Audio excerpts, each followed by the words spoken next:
आत्मीय भाइयों, आज मैं आपको योग का रहस्य बताना चाहता हूँ। वास्तव में जितने लोग हैं सब बताए हैं अलग अलग योग को। तमाम लोग खाली व्यायाम बताए हैं, प्राणायाम थोड़ा बता दिए हैं। हकीकत में है प्राणायाम, लेकिन प्राणायाम को समझना ज़रा कठिन जरूर है, करना कठिन नहीं है। वास्तव में भोजन से हमारे शरीर में मांस मज्जा जो भी बनता है, लेकिन कोशिकाएं हमारे वायु से बनता है। वायु की सुगंधित वायु से, अच्छी वायु से बनती है। जैसे कोई गंदी बातों में चला गया, मछली मंडी, सब कत्ल खाने में या कहीं खुली शौच में पास बैठा, तो उसके पास कोशिकाएं कम हो जाएगी।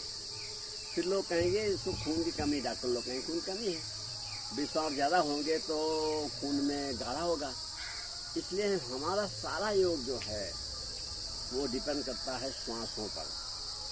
अब देखिए, श्वास जो है पूरे विश्व में बहुत से ऐसे वैज्ञानिक हुए हैं जो बहुत कम पढ़े लिखे थे। बहुत से लोग सुने होंगे बहुत कम पढ़े लिखे वैज्ञानिक बने हैं।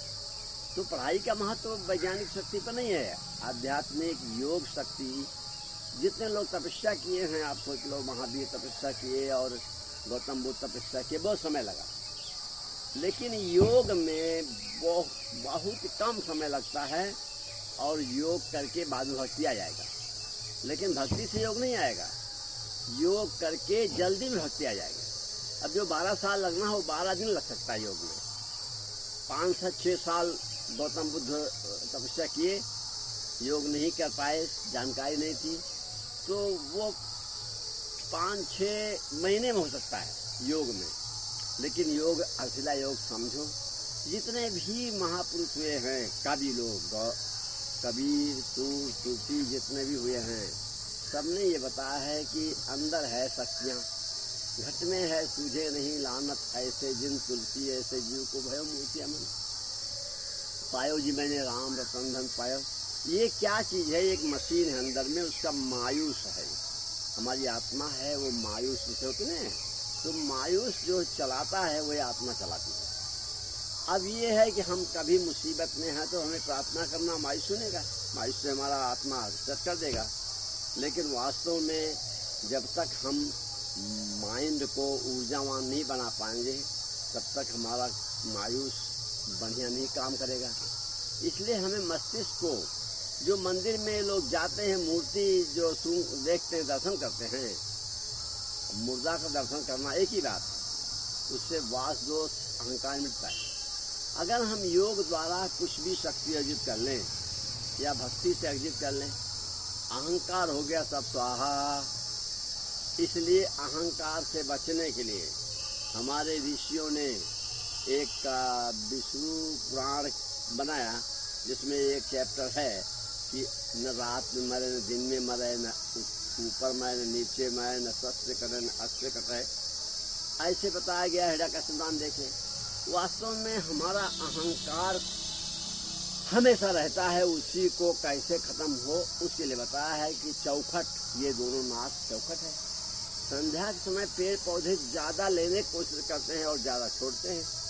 उस समय श्वास को हम श्वासों से अंदर श्वास भरें और रोके छोड़ें, और उस जाने में थोड़ा सा हम भावना करें।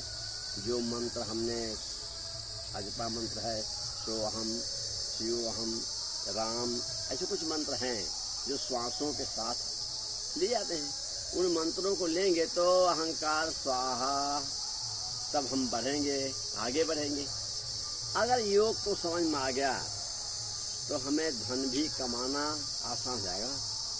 जैसे उदाहरण के लिए, आपके अंदर में, आपके शरीर के अंदर में कुंडलिनी पावर जितनी जिसकी विकसित है, किसी के अंदर कुंडलिनी पावर ज़्यादा विकसित है, पावरफुल है, शक्ति ज़्यादा है, तो वो जो है नौकर बनाता है फैक्ट्री खोल के।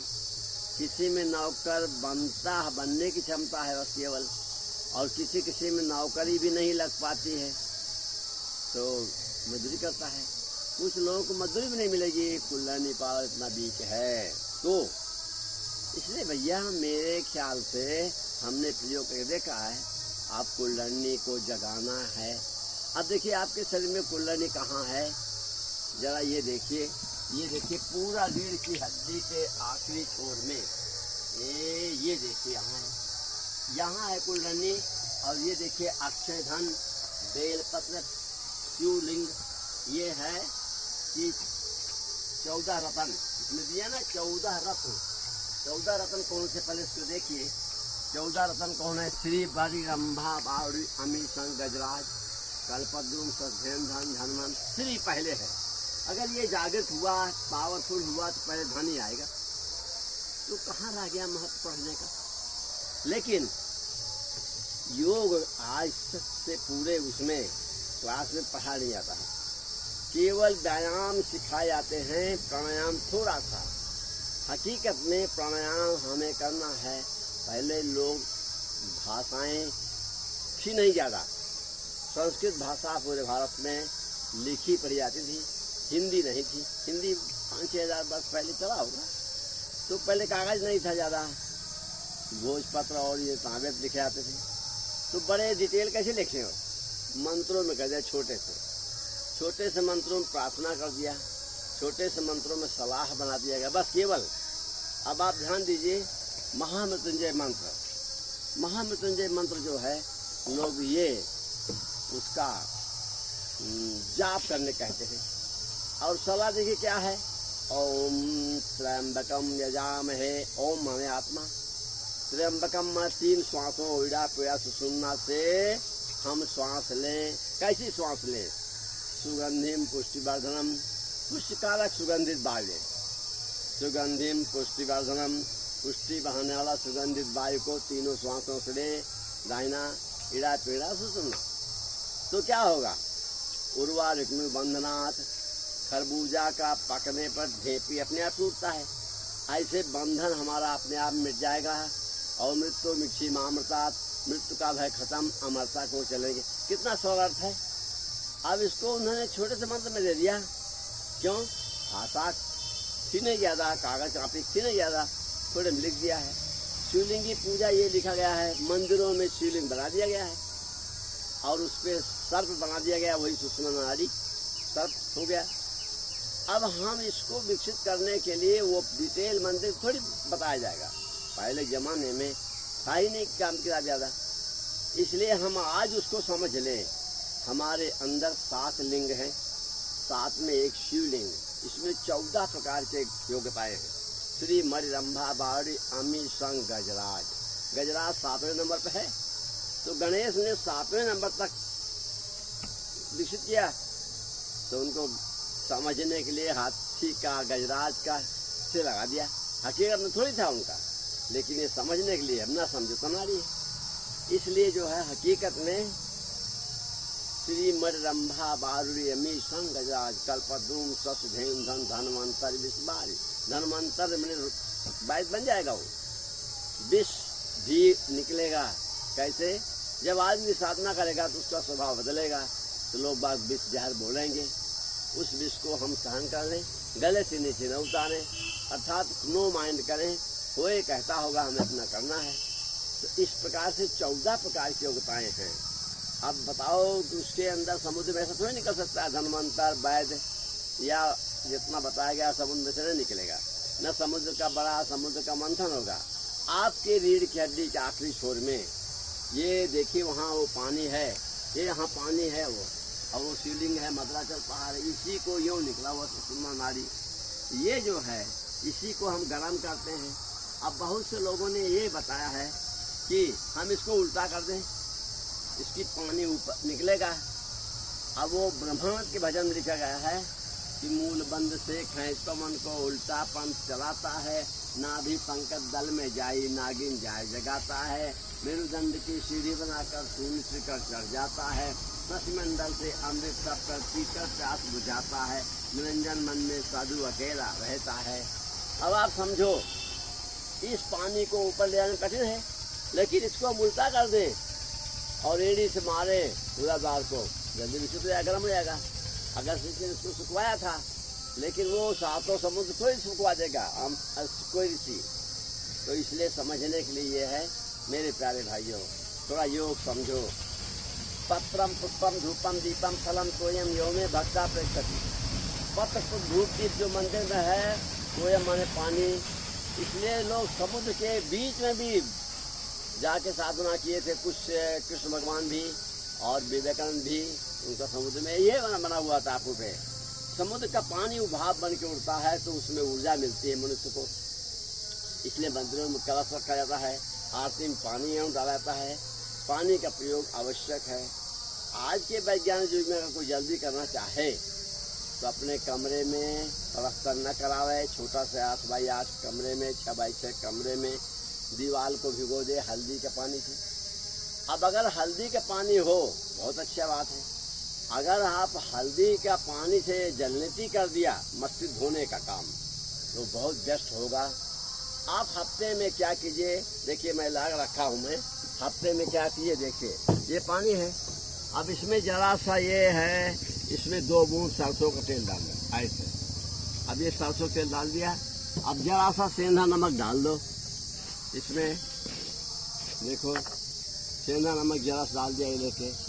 अब इसको क्या किया आपने, हफ्ते में 1 दिन इस पानी को ऐसे ऐसे फेंटेंगे, ये पानी देखो पीला हो गया है। अब इस पानी को हफ्ते में अगर 1 दिन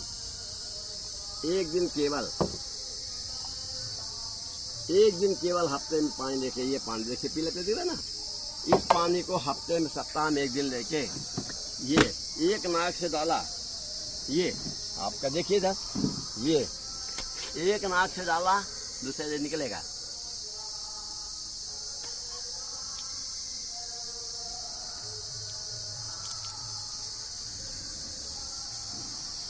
ये जो है पानी खींचना है नहीं, पानी अपने आप गिरेगा।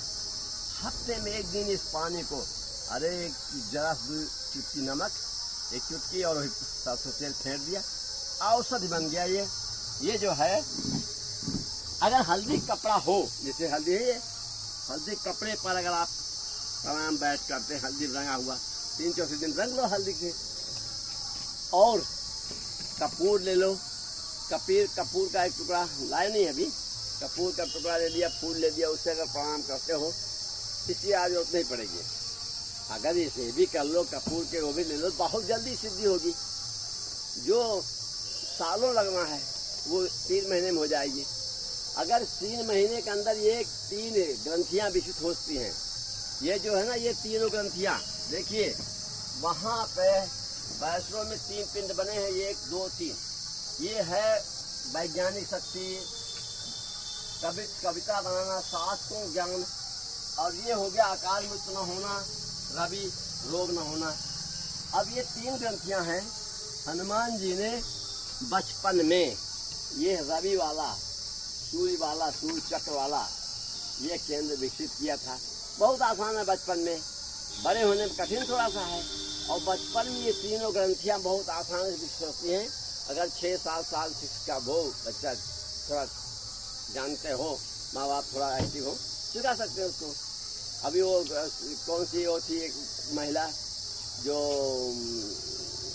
दूसरे उनके माता पिता योग करते थोड़ा बहुत, और वो बहुत जल्दी से वो प्रवचन करने लग गई, उसको विकसित हो गया कुछ पॉइंट इसका। तो ये जो है वो अभी शादी किया उन्होंने धीरेन्द्र शास्त्री से। तो ऐसे चाहे लड़की हो, चाहे पुरुष हो, चाहे लड़का हो, ये ग्रंथियां सब में हैं, कोई भी जल्दी सिद्धि कर सकता है। हम पढ़ाई के पीछे 14 साल बर्बाद करते हैं, कोचिंग करते हैं, तमाम पढ़ाई करवाते हैं।